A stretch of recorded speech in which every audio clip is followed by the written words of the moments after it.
the double upload. You guys hit 300 plus views on the channel. That's insane. So happy with all the support that's been coming to us. So let's get into it. We have NFL final regular season power rankings, which will also include playoff power rankings, playoff predictions, and award predictions. And in the weeks going on, we're gonna have like predictions for who's going to win the Super Bowl and more in depth predictions on that. Let's get into it. NFL final regular season power rankings. At number 32, we have the Jaguars. This season they won one game. That's completely self-explanatory for why they're in last. Then we have the Jets. They would be in last place, but their performance recently has been great. Probably just because of the end of the season. They always do good towards the end of the season. But this said, they will probably be at the bottom of the league next year as well. Bengals, next year is another rebuilding year for them, as they didn't have Joe Burrow this year. They couldn't get anything done, but we predict that they're going to draft a wide receiver. At number 29, we have the Texans. Deshaun Watson's asking for a trade. J.J. Watt's asking for a trade. This team is going to be probably at the bottom of the league next year, so don't expect too much from them. That's why we have them so low. At 28, we have the Falcons. If this team could hold every lead that it had, they would be about 11-5 right now. But they couldn't do that. So that is why we have them ranked so low. If they could possibly add some defensive picks in the offseason and maybe draft a quarterback to develop under Matt Ryan, like Justin Fields or Trevor Lawrence, that could possibly make them a lot higher in the power rankings next season. At 27, we have the Broncos. They need a new QB, and they need one fast. Hopefully, they draft one, as Drew Lock is not the answer.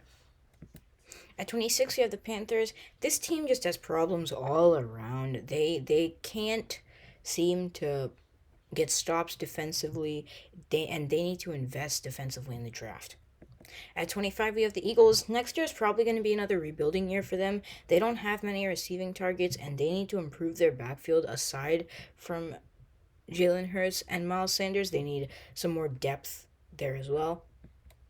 24, we have the Giants. Daniel Jones, he's played okay, but they need more receivers if they want to succeed, as Evan Ingram just drops passes, and they truly don't have a number one wide receiver that they can trust. At number 23, we have the Chargers. They fired their head coach. That's a good thing, because this team could also not hold leads. With Justin Herbert prospering under center, possibly a coach change with a more experienced coach could bring Herbert closer to the playoffs. At number 22, we have the Lions. Not much here. This team just needs more receivers, a better O-line, and a better backfield.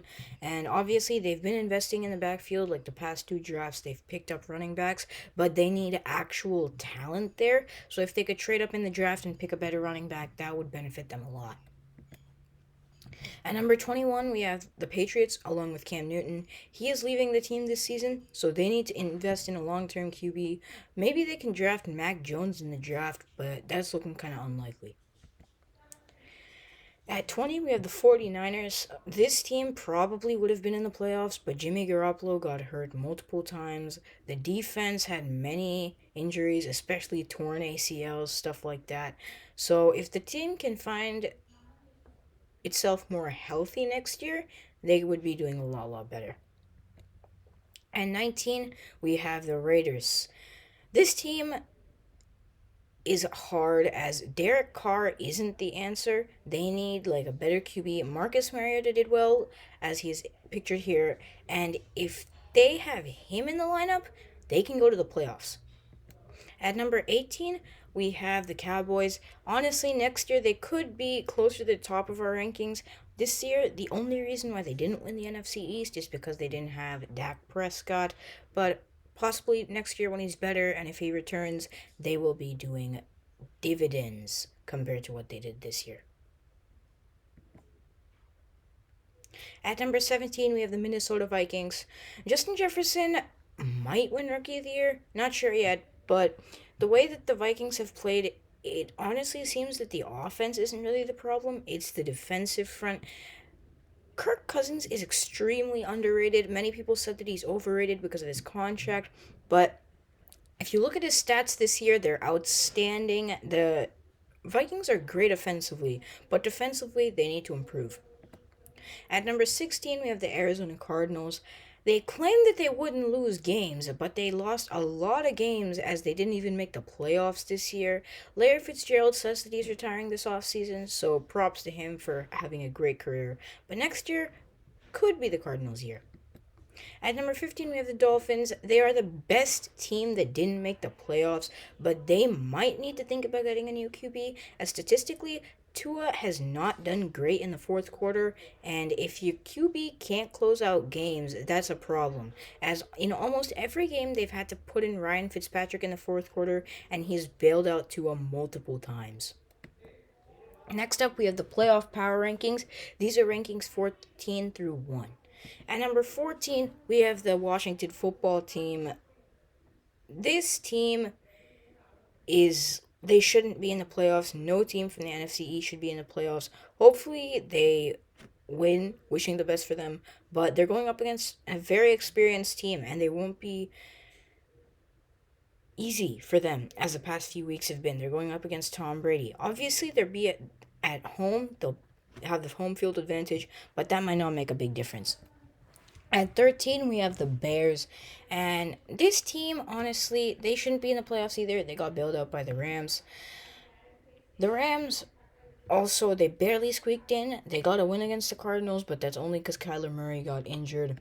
Number 11, we have the Colts. Hopefully, this team wins, as Philip Rivers made a statement that this could be his last year. And number 10, we have the Browns. This team could have won, but they lost their head coach, and both of their tight ends are questionable, so it's kind of looking for them right now. Number 9, we have the Steelers. They mainly dropped because they lost to the Browns last week, but they're probably going to win the playoffs. At number 8, we have the Ravens. Lamar Jackson could get his first playoff victory, but who knows? At number 7, we have the Buccaneers. They're taking on the Washington football team, and yeah. At number 6, we have the Tennessee Titans. Their run game can send them to a Super Bowl possibly this year. At number 5, we have the Seattle Seahawks. This team had a bit of a bad stretch in the middle of the season, and they're still squeaking out victories. And their wide receiver core is good, but with slight improvements, it could be very dangerous in the playoffs. At number 4, we have the Saints. This team could possibly win, but as they have an easy matchup against the Bears. But like I said, if Drew Brees is injured, the quarterback situation in the playoffs is not going to look pretty. At number 3, we have the Buffalo Bills. Josh Allen has played like an MVP, and he is an MVP candidate. Possibly could receive the MVP award as well. At number 2, we have the Packers. In our opinion, Aaron Rodgers is the MVP. We'll see what happens as we go on. At number 1, we have the Chiefs. Their offense can't be stopped. Their defense is a bit tacky here and there, but if they improve that in the playoffs, they'll be going to the Super Bowl once again.